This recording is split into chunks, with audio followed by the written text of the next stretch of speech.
Okay, so we are going to go ahead and string our pigeon from the Pigeon elephant books.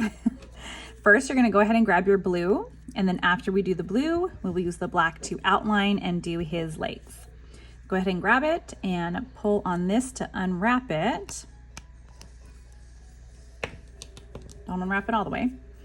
Then you're going to need to tie a knot onto any nail in the body and head section. Again, we're not doing the legs yet. Go ahead and grab it. I like to start it in the air for myself. Make a little loop, pick any nail.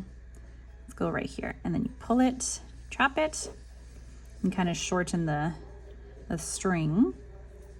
And then one more knot, just like this. If you have this tail, this technically is okay, but sometimes it bugs me. So I just like to trim it and just grab any scissors and do that. And this is step one. You just want this so it's not going to pull off, and then you are ready to start. And what we can do, I like to just outline what I'm working on so it helps my brain.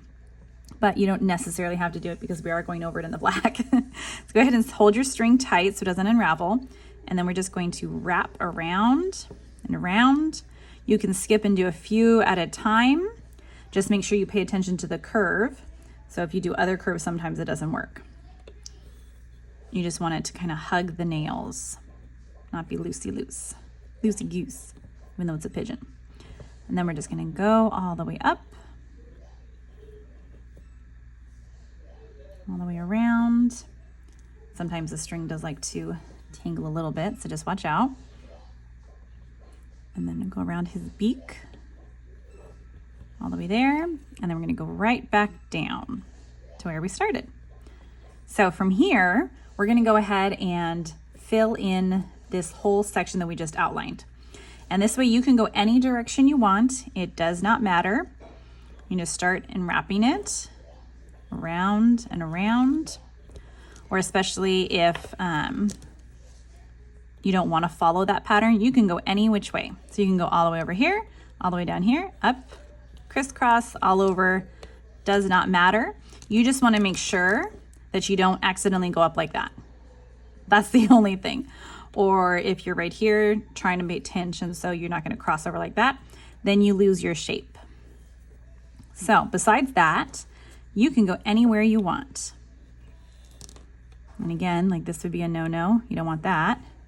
So just if it happens, unravel your string until you can fix it. And then from there, you are golden.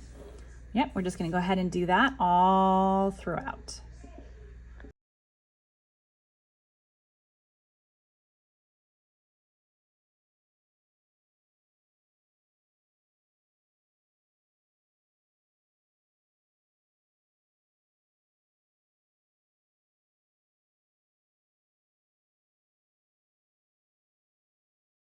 Okay, so now that you are done filling it in, if you have extra string, that's okay. If you do, just cut it where you're gonna have enough room to tie. Ugh, I really need to find my scissors. Here we go. So I left myself enough, hopefully. And then you're just gonna do like we did in the beginning. Tie a loop, trap it, and then pull it. And do that at least one more time. Trap it and pull it so that it doesn't come undone. Then from there, if you have a long tail, let's go ahead and trim it again. You can use your fingers or the scissors and sort of just tuck it into your design so it's hidden. Now go ahead, and if you want, you can kind of push down the blue string a little bit to make it a little easier when you get to the black, but if not, you just do it as you go. Okay, so this is all ready. Next is the legs, the feet, and then I'll show you how to outline. So I'm going to teach you down here, and hopefully it will be seen. So go ahead, just like in the beginning, tie your knot and attach it. I'm going to attach it right here and tie one more knot. I like it here because hopefully it'll be able to hide the black a little bit better, looped in. So we'll see. Worst case, you can always grab some glue if it's bugging you and not staying where you want. You just kind of like maneuver it. Uh-oh, I think it's came undone. So So that way we tie another one. Maybe I'll tie 3 knots. We'll tie it tight, tight again, and heck, why not? We'll do a 3rd one. Okay. Trim it. Now we're gonna go ahead and just like what we did, you're gonna wrap it and try and outline. So for here, you just wrap it, go all the way down. And then when you go back up, you're gonna crisscross, and then bring it down crisscross, and then bring it up crisscross.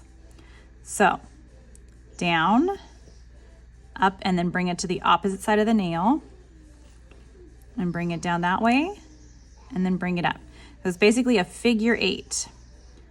So down, crisscross opposite side, bring it down opposite side, and then back up. And you're gonna do the same thing up. But for this one, you can do side, side, side, side, and then up, up. And then for the legs, to make them thicker, you can kind of do that a couple times down. Again, hold it tight. And we'll go back up. And then I'll go ahead and show you how to do this border. Then you're just gonna repeat these steps on this one. It's basically the same steps as this for all the way around. So you're gonna go wrap and hold it tight. You can kind of do a couple at a time. Here, this one. They are hand nails, so if there's ever one nail that's slightly lower, my apologies, I'm not perfect. So then you go ahead and keep wrapping, holding it tight, and this is gonna make Pigeon sort of pop. Okay.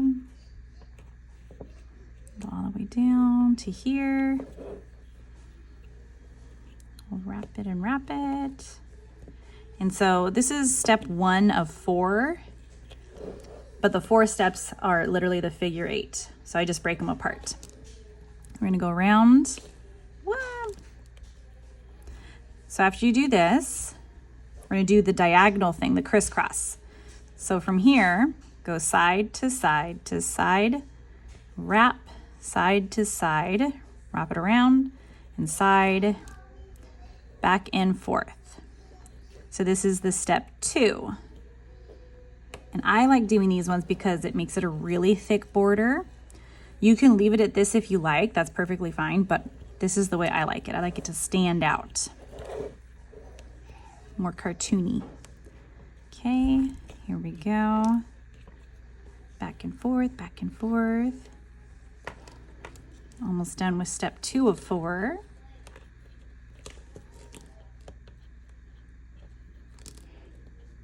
So then once you get back to your starting point, you're gonna go backwards. So the opposite way, but still crisscross. But make sure that the diagonal line is going the opposite of what you've already done. So now it'll look like an X in between the nails. So back and forth, back and forth. You can see it kind of looks like an X, like right here. Bloop, an X with a line on top. So that's what you're going for. Again, it doesn't have to be perfect. If you miss one, it's fine. No one's gonna look that closely to see if you missed every single one or what. It's just my way. We'll go around. And then the last step that you're gonna wanna do is basically the same as the first step. I hope I don't confuse you. If you ever do, please message me. So now we're gonna go ahead and keep wrapping, but on the inside. Okay, so first we did the outside, then we did the crisscross, and now we're doing the inside. Wrapping and wrapping and wrapping. And this is the last part, and then we'll go down and do the other leg, and then Pigeon will be done.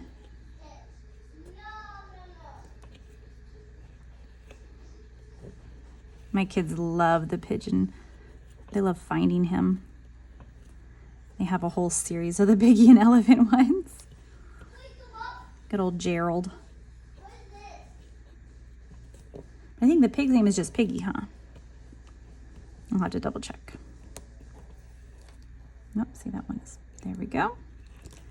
Oh, it's looking good. I'm sure yours is looking awesome as well. So now we're almost to this part and we're gonna go ahead and do the second leg. So it's the same thing. So around and around and around and crisscross. Sort of do those steps here. And this one, his other toe. And especially over here, if you have a ton of extra string, which I try and throw in extra in case, you can even do a couple passes on his feet if you want and make it even stand out more.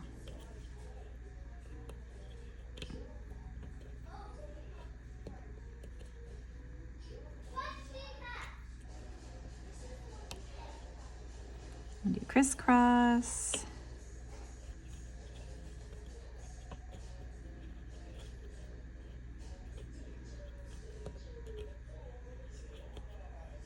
And there we go. Oops.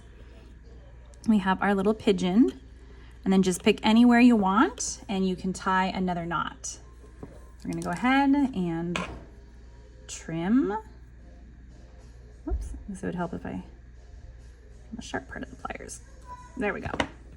Okay, so that part's done. We can go ahead.